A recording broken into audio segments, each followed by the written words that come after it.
नमस्कार, मैं हूं दीपक पांडे और मेरे साथ मौजूद हैं साबिया खान पठान, जो कि पिछले 4.5 साल से बांग्लादेश में रह कर के एमबीबीएस की पढ़ाई कर रही थी। लेकिन हाल ही में वहां के जो माहौल जो बिगड़े हैं, हालात जो बिगड़े हैं, उसी के बीच अब सुरक्षित अपने घर भारत लौट आई है। साबिया खरगोन ज़िले के मंडलेश्वर के रहने वाली है और उनके जो पिता हैं साबिर खान पठान जी, वो यहाँ मंडलेश्वर नगर परिषद के पार्षद हैं। और जैसा कि बांग्लादेश के हालात आप सभी देख रहे हैं, किस तरीके से वहाँ का जो माहौल है बिगड़ा है और देश पे जो है तनाव की स्थिति उत्पन्न है। उसी बीच साबिया भी वहाँ पर इसी माहौल से निकल कर के भारत पहुँची है। हम सीधे उनसे बात करेंगे किस तरीके का वहाँ माहौल है और कैसे वो उस माहौल से, उस बिगड़े हुए माहौल से निकल कर भारत अपने सुरक्षित घर लौट आई है। साबिया जी, जी, बहुत बहुत स्वागत है आपका। Thank you. हम जानना चाहेंगे कि कैसे वहाँ पर जो है बांग्लादेश में माहौल बिगड़ा और किस समय ये हालात बने कि आप लोगों को वहाँ से निकल कर यहाँ पहुँचना पड़ा, और इस बीच किस तरीके का वहाँ पर जो माहौल था, आप लोग कैसे वहाँ पर रह रहे थे, क्या कुछ चल रहा था, पूरा घटनाक्रम बताइए। 17 जुलाई को लास्ट मंथ हम लोग 17 जुलाई को हमारा छुट्टी थी। तो हम लोगों को अचानक से मैसेज आया कि ढाका में कुछ हालात ख़राब हुए हैं, स्टूडेंट प्रोटेस्ट चालू हुआ है, जिसके चलते शायद इंटरनेट भी बंद हो सकता है अगले दिन। तो हम लोग ये एक्सपेक्ट कर रहे थे कि हो सकता है कि 1-2 दिन के लिए कुछ हुआ हो, फिर सैटरडे से नॉर्मल क्लासेस कंटिन्यू हो जाएंगी। बट अचानक से अगले दिन रात में हमारा इंटरनेट भी बंद हो गया, जिसकी वजह से हमारा सारा बाहर का जो कांटेक्ट था वो हम नहीं कर पाए बाहर किसी से भी कांटेक्ट। फिर हम लोगों ने इंटरनेशनल रिचार्ज किया और घर वालों को, क्योंकि हम इन्फॉर्म नहीं कर पाए थे कि नेट बंद हो चुका है और घर वाले भी टेंशन लेते, इसलिए हमने इंटरनेशनल रिचार्ज करवाया। और फिर हमने घर वालों को मैसेज किया, कॉल किया, इन्फॉर्म किया पेरेंट्स को कि यहाँ पे इस तरह की स्थिति बन चुकी है और इंटरनेट बंद हो चुका है, तो हम लोगों का आपसे कांटेक्ट कर पाना मुश्किल होगा।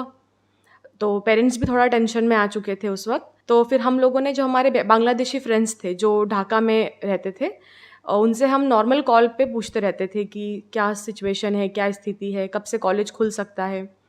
उसके बाद हमें जो इंडियन हाई कमीशन है ढाका में, उन्होंने एक हेल्पलाइन नंबर जारी किया था जिसका नाम रखा था मदद।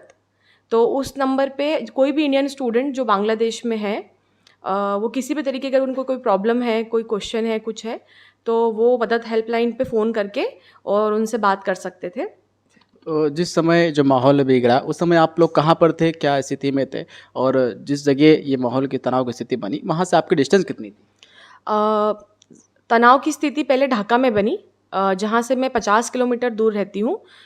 जिस जगह में रहती हूँ उसका नाम है मिर्ज़ापुर टंगाइल, डिस्ट्रिक्ट टंगाइल है और गांव का नाम है मिर्ज़ापुर। छोटा सा टाउन है वो, बहुत छोटा सा। तो वहाँ पे बहुत सेफ्टी थी, वहाँ पे हमें कुछ ऐसा फेस करने को एज सच मिला नहीं। जो भी मेनली हो रहा था वो ढाका में हो रहा था। तो एक तनाव तो था दिमाग में बेशक कि वहाँ पे क्या हो रहा होगा, क्या सिचुएशन है। हमारे जो बांग्लादेशी फ्रेंड्स हैं वहाँ पे वो फंसे हुए थे, पर जिस जगह हम थे वो बिल्कुल सेफ़ थी, वहाँ पे कोई प्रॉब्लम नहीं थी। जैसे कि आपने बताया कि करीब 4 से 5 दिन तक इंटरनेट सेवा बंद हो गई थी, कोई संपर्क नहीं कर पा रहे थे, घर से भी बातचीत नहीं हो पा रही थी। उस दौरान क्या चल रहा था? उस दौरान एक टेंशन का माहौल था। कहीं न कहीं पहली बार लाइफ़ में ये फ़ेस किया कि इंटरनेट नहीं था, तो प्रॉब्लम ये भी हो रही थी कि घर पे कैसे बात करें। दूसरी बात कि घर वालों को ज़्यादा टेंशन थी कि बच्चे कैसे होंगे, और हम लोग उनको इन्फॉर्म नहीं कर पा रहे थे और क्लासेस नहीं थी। तो कहीं न कहीं हॉस्टल में बस रह के एक तरीके से तनाव में बस बैठे रहते थे कि अब वेट करते रहते थे कि अब इंटरनेट आएगा, अब इंटरनेट आएगा, हम लोग घर पे कुछ इन्फॉर्मेशन दे पाएँगे या हम लोग न्यूज़ देख पाएँगे कि एक्चुअल में हो क्या रहा है। तो वो टेंशन का थोड़ा रहा, वो 7 दिन हमारे, 5-7 दिन जो थे वो हमारे काफ़ी टेंशन में बीते। किस दिन था जब वहाँ से आप भारत के लिए रवाना हुए, और उस बीच का जो सफ़र था, वहाँ क्या-क्या कठिनाइयाँ आई? मेरी फ़्लाइट 6 अगस्त की थी मॉर्निंग की, पर मैं 5 अगस्त को ही रात में 11:30 बजे निकल गई थी एयरपोर्ट के लिए। तो हमें दिल में एक टेंशन तो था कि हम लोग एयरपोर्ट कैसे पहुँचेंगे, क्योंकि जैसे मैंने आपको बताया 50 किलोमीटर दूर है। तो कहीं न कहीं मन में ये एक टेंशन था कि रास्ते में कुछ मतलब ऐसा माहौल ना देखने को मिले या कोई अनयूजुअल एक्टिविटी हमें ना देखने को मिले। इसलिए पहले हमने कॉलेज अथॉरिटी से बात की। हमने उन्हें इन्फॉर्म किया कि हम जितनी इतनी गर्ल्स हैं, हमें जाना है, हमारी फ़्लाइट है 6th की, हमें रात में निकलना है, क्योंकि इंडियन एम्बेसी ने हमें कहा था कि आप लोग जितनी जल्दी हो एयरपोर्ट पहुँच जाइए, एयरपोर्ट बंद हो जाएगा फिर आप लोगों के लिए प्रॉब्लम हो जाएगी। तो हम लोगों ने एडमिनिस्ट्रेशन से बात की, तो उन्होंने इंडियन एम्बेसी में हमारे सबके इन्फॉर्मेशन दी, जितने भी स्टूडेंट्स थे हम कुछ 20+ गर्ल्स थी, सबकी इन्फॉर्मेशन दी इंडियन एम्बेसी को। और जिस व्हीकल से हम ट्रैवल कर रहे थे, कैब होती है वहाँ पे, 3 हमने बुक की थी, तीनों में हम लोग गए। 20+ गर्ल्स थी और उनके जो नंबर थे, नंबर प्लेट होती है जो, वो एम्बेसी को प्रोवाइड की थी कॉलेज ने। और एम्बेसी की तरफ से एक पेट्रोलिंग व्हीकल, पुलिस की एक पेट्रोलिंग व्हीकल जो होती है, वो रात में हम लोगों के साथ उन्होंने दी। वो गाड़ी आगे चल रही थी और हमारी पीछे उनकी कार चल। तो हमें जाके मालूम पड़ा कि फ़्लाइट नहीं है हमारी, कैंसिल हो गई है। तो फिर हम लोगों ने एयरपोर्ट अथॉरिटी से बात की। उसके बाद फिर हमने इंडियन एम्बेसी में फ़ोन किया।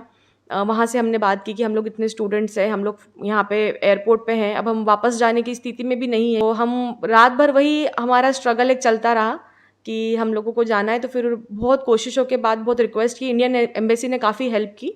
उन्होंने हमारे लिए एक फ़्लाइट अरेंज की, फिर हम उस फ्लाइट से फिर घर आए। इतना जो माहौल वहाँ पर चल रहा था, खराब स्थिति बन रही थी, क्या लगा था घर पहुँच पाएंगे सुरक्षित?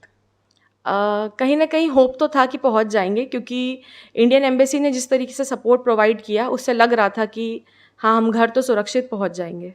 अभी जैसे कि पढ़ाई आपके बीच में छूट गई है, उसको लेके भी चिंता होंगी कि किस तरीके से कंप्लीट कर पाएंगे, क्या प्लान है आगे?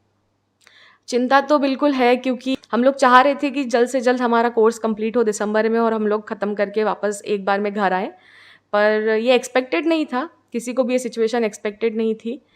अब बस हम we are hoping for the best now, we are hoping that everything gets well, everything gets settled down and we go to Bangladesh very soon. अभी देख रहे हैं चूँकि सरकार गिर चुकी है, अंतरिम सरकार है, लेकिन वहाँ उसके बाद भी जो है हालात काबू में नहीं आ पा रहे हैं। क्या लगता है, जो आप छात्रों से बात कर रहे होंगे वहाँ के या कॉलेज प्रशासन से बातचीत हो रही होगी, कब तक जो है माहौल शांत हो सकता है? जहाँ तक हमें लग रहा है, 1 हफ्ते में सब कुछ ठीक होने की संभावना है, क्योंकि now that the interim government has come into the power, I think everything will get settled down in 1 week. हमारे साथ साबिया की माताजी शबनम खान भी साथ में हैं। हम उनसे भी बात करेंगे कि जब उनकी बच्ची वहाँ पर थी इन हालातों में, तो यहाँ क्या कुछ चल रहा था? डेफ़िनेटली टेंशन बहुत हो रही थी, लेकिन थोड़ा-सा बस ये था कि दिन में एक बार हम लोग इंटरनेशनल टॉक टाइम डलवा के हाल पूछ लेते थे, थोड़ा सुकून हो जाता था। लेकिन जब 5 अगस्त के बाद जब स्थितियाँ बिगड़ी, तब बहुत ज़्यादा टेंशन हुई थी और इवन हम लोग रात भर सो भी नहीं पाए थे। जब तक घर नहीं पहुँची या एयरपोर्ट नहीं पहुँची, तब तक एक बहुत ज़्यादा फ़िक्र थी कि पता नहीं क्या होगा।